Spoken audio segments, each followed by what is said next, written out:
You don't need me to project so much. I suppose sitting won't make that much difference.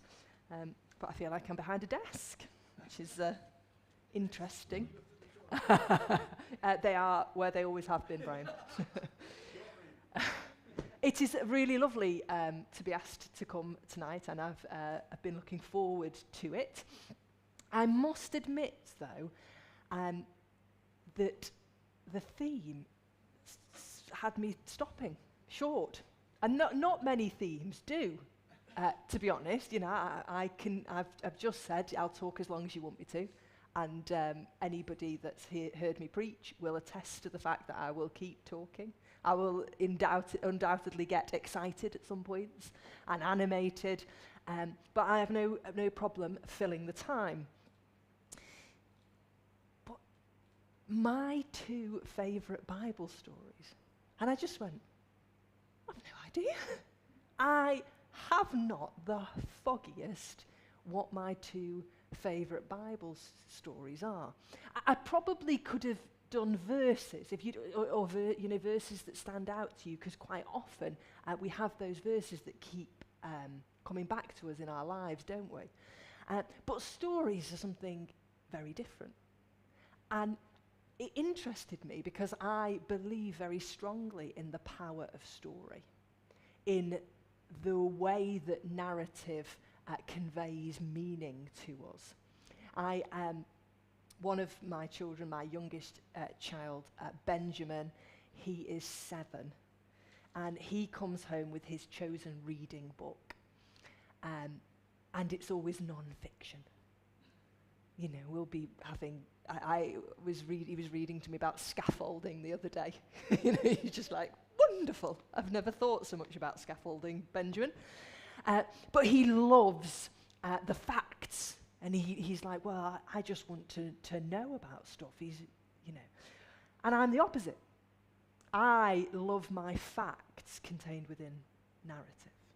I find that narrative conveys so much truth that sometimes can't be put into bullet points and facts or statistics, that it's something almost a little bit deeper. And that is not in any way conveying what I think about the truth of the Bible, that it contains facts or not, but merely that the way that it's communicated so powerfully within a narrative speaks to me. So, I have prepared 2 Bible stories, but if you ask me in a year's time what my 2 favourite Bible stories are, prepared to get 2 different accounts, which is a very me thing to do. And I spent a long time, I like looking into the more absurd. Because I have to admit, if you catch me on a quirky moment, I do like Elisha and the she-bears. But I am yet to really be able to quite explain why I think that's significant for us today, apart from the fact that we shouldn't be disrespectful to people that are suffering from hair loss. But apart from that, I struggle. So it was always going to be an Old Testament and a New Testament story. For me, we can quite easily forget the Old Testament. Sometimes because the Old Testament is so challenging and there's so many stories in the Old Testament where you're just thinking, where do I even begin to understand and unpick this? But I'm very passionate that that's something that we have to do. We can't just go, oh, well, it's difficult, so therefore I won't. But also just the rich history that we have. So my first story is the longer of the 2, and it's found in 2 Kings chapter 5. Okay, so I will read the entirety of it. I'm sure that you will be familiar with the story. Naaman healed of leprosy. Now, Naaman was commander of the army of the king of Aram. He was a great man in the sight of his master and highly regarded in the sight of his master, because through him the Lord had given victory to Aram. He was a valiant soldier, but he had leprosy. Now, bands from Aram had gone out and had taken captive a young girl from Israel, and she served Naaman's wife. She said to her mistress, "If only my master would see the prophet who is in Samaria, he would cure him of his leprosy." Naaman went to his master and told him what the girl from Israel had said. "By all means go," the king of Aram replied. "I will send a letter to the king of Israel." So Naaman left, taking with him 10 talents of silver, 6,000 shekels of gold, and 10 sets of clothing. The letter that he took to the king of Israel read, "With this letter I am sending my servant Naaman to you, so that you may cure him of his leprosy." As soon as the king of Israel read the letter, he tore his robes and said, "Am I God? Can I kill and bring back to life? Why does this fellow send me someone to be cured of his leprosy? See how he is trying to pick a quarrel with me." When Elisha, the man of God, heard that the king of Israel had torn his robes, he sent him this message: "Why have you torn your robes? Make the man come to me, and he will know that there is a prophet in Israel." So Naaman went with his horses and chariots and stopped at the door of Elisha's house. Elisha sent a messenger to say to him, "Go, wash yourselves 7 times in the Jordan, and your flesh will be restored and you will be cleansed." But Naaman went away angry and said, "I thought that he would surely come out to me and stand and call on the name of the Lord his God, wave his hand over the spot and cure me of my leprosy. Are not Abana and Pharpar, the rivers of Damascus, better than any waters of Israel? Couldn't I wash in them and be cleansed?" So he turned and went off in a rage. Naaman's servant went to him and said, "My father, if the prophet had told you to do some great thing, would you not have done it? How much more then when he tells you, 'Wash and be cleansed'?" So he went down and dipped himself in the Jordan 7 times, as the man of God had told him. And his flesh was restored, and he became clean like that of a young boy. Then Naaman and all his attendants went back to the man of God. He stood before him and said, "Now I know that there is no God in all the world except in Israel. Please accept now a gift from your servant." The prophet answered, "As surely as the Lord lives, whom I serve, I will not accept a thing." And even though Naaman urged him, he refused. "If you will not," said Naaman, "please let me be your servant. Be given as much earth as a pair of mules can carry, for your servant will never again make burnt offerings and sacrifices to any other god but the Lord. But may the Lord forgive your servant for this one thing.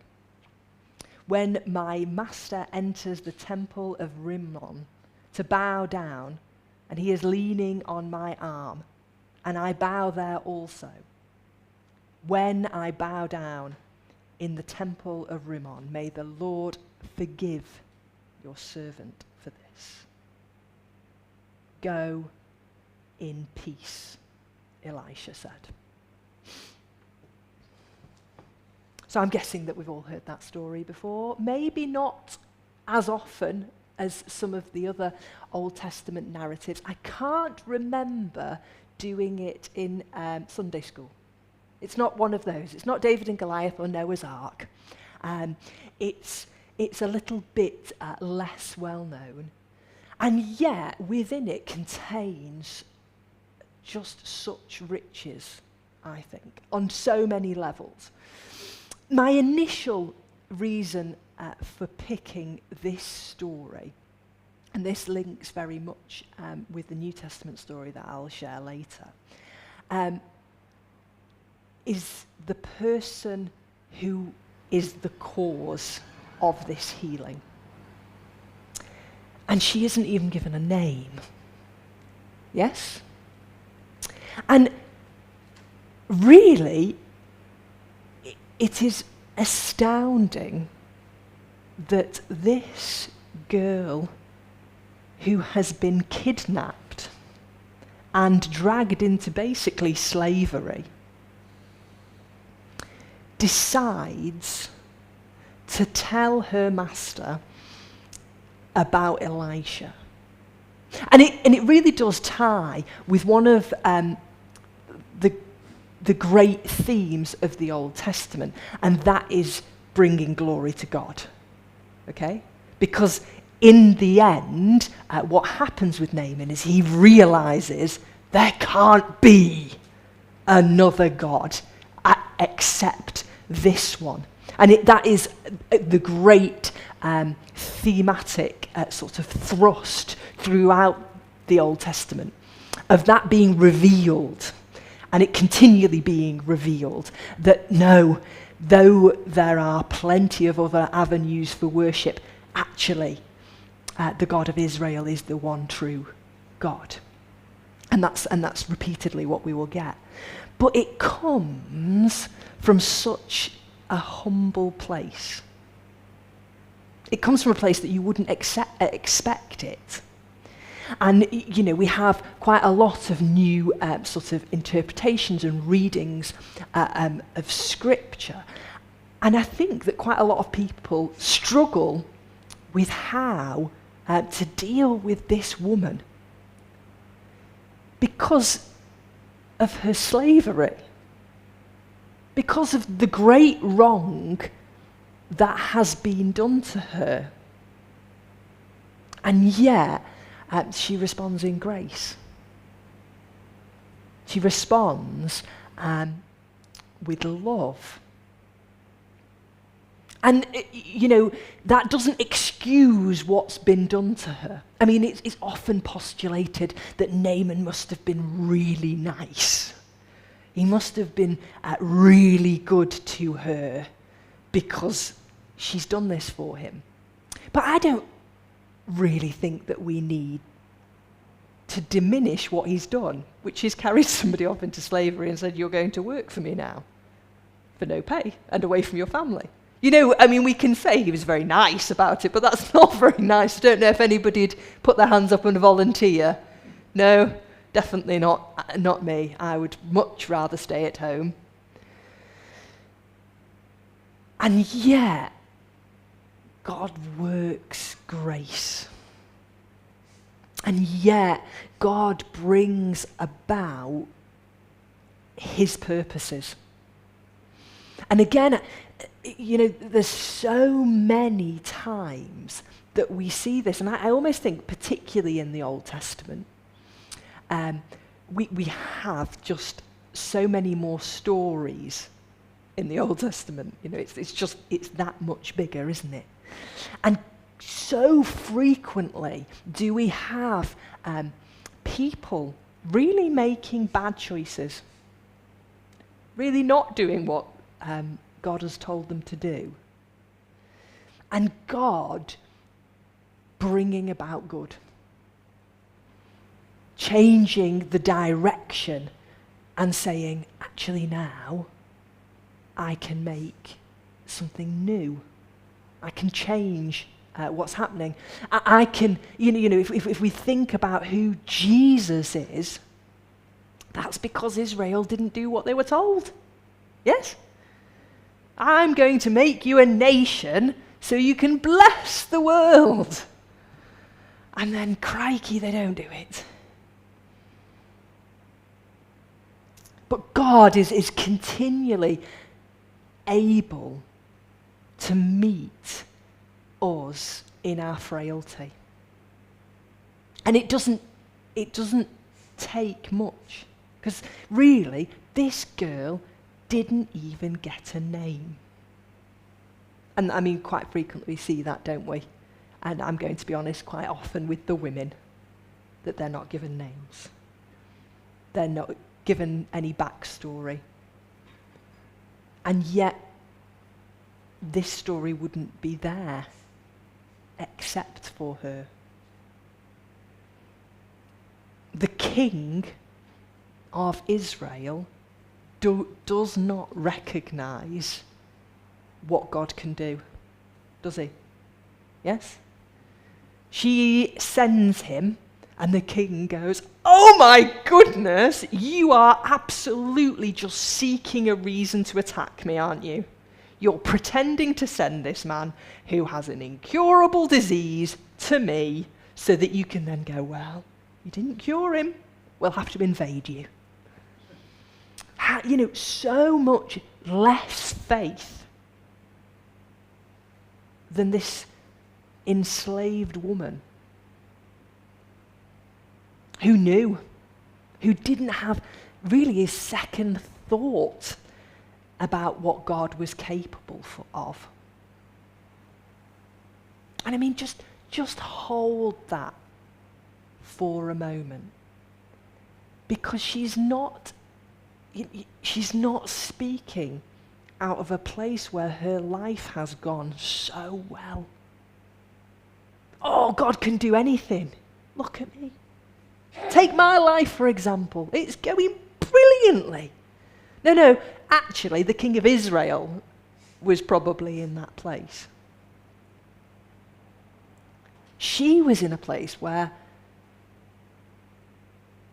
she would be forgiven for saying, "God, where are you?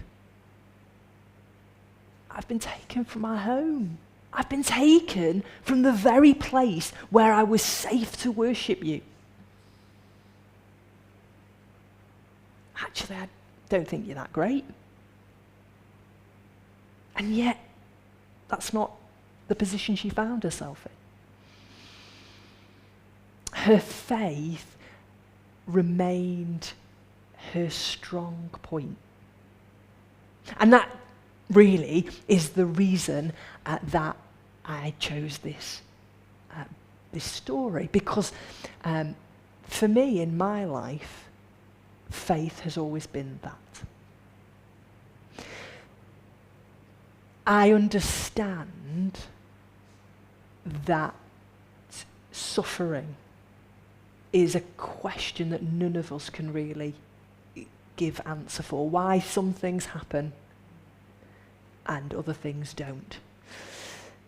We are living in times where we're seeing more and more people displaced because of violence, because of natural disaster. We are living in times where we can see suffering. And that's something that we have a tension with in our faith. And yet on a personal level, all I can say is that my faith has never left me. That in moments of difficulty, it has been the thing that's gotten me through, that's allowed me hope. And I really feel that she encapsulates that. It's not just hope for her even. It's hope for the people that wrong her. And how powerful is that? In a world where we are so fractious, where if you disagree with me, I'm likely to cancel you. I'm likely to turn you on mute and not have any more of you. In that world, this woman knows that hope in God is also for the person that has enslaved her. And for me, that remains a hugely powerful story. I'm looking over and seeing how are we doing? Just keep. I can, absolutely will keep going. I've no idea what time it is. That's my problem. I've got no.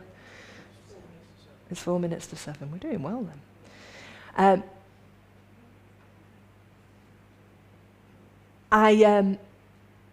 I could pick apart this particular passage in so many ways.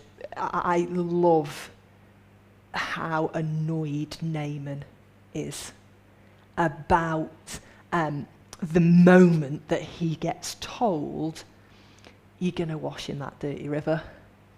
And there's something so partisan. It feels almost football levels of, I ain't washing, Like, I'd go to the grounds at Manchester United and roll along the pitch, but I'm not going to, Bolton Wanderers Stadium. I watch on Saturday. I am excited for you all as well. But, I'm not going in your river. I'm not going in your river. My river's much better than yours. But he wants almost a magic moment, doesn't he? And he thinks he deserves it. He thinks he deserves this prophet to come to him and do the magic part. And do you know what? I don't blame him. There's a very special word for moments such as the one that he's describing. It's called a liminal moment. Has anybody come across that term? Liminal moment. It's the moment in a ceremony or service where it's almost like that the thing is happening. Yes? So, in a wedding service, it might be exchanging the rings. It might even be, and you may now, kiss the bride. And you're like, oh, it's happened. Yeah, this is it. In baptism, it's that moment where the water gets sprinkled on their head, or the oil being anointed with the sign of the cross. And we know that the thing has been done. I'd say at a funeral, it's that committal, yeah? When you're standing and you're saying powerful words, and you feel like, I've done what I needed to do. It's been done. This has happened. And he feels robbed of that. He wants those words, that laying on of hands, that standing and ceremony, so that he can say, and now it's done. And instead it's, God, just take yourself off. You'll be all right. It's just down the road. It's a bit muddy. Don't slip on the embankment 7 times. Bob, your uncle, you'll be right. I can almost feel his anger. And then his servants say to him, no, come on. If it had been a great task, you'd have done it. If they'd have said to lead your army to this place and you've only got to conquer that person, you wouldn't, without question, you'd have just gone and done it. And, it speaks to us, doesn't it, of the things that we sometimes feel we need to do. The greatness. Can I have the big task? Can I have the task that everybody's going to look at and go, oh, they did a good job there? The speaking role, yes? The solo. And yet, that's not always the part that actually makes the most difference. That's in many senses what I was saying about her role. Yeah, we're there. I will finish off this thought and then you can be done. Her role was literally just a line. You might want to see the prophet of Israel about that, because the God of Israel can definitely cure you. She didn't get a speaking part even. It's not quotations. She didn't get the name in the credits. But sometimes God entrusts us with those small things, and they make huge differences. And now we're going to have lasagna. Well, thank you very much. After food for the soul, food for the body now, we're going to, as we did last year, last time we're going to go into the hatch in the cafe area and bring our food back. We will turn the go around for those people who were able to put something in. This is not applied to our visitors, it was just for us. So, could we just say a word of grace? Lord, we thank you that we're able to be together, that we are together, and we thank you for already the things we've heard from Sarah. We pray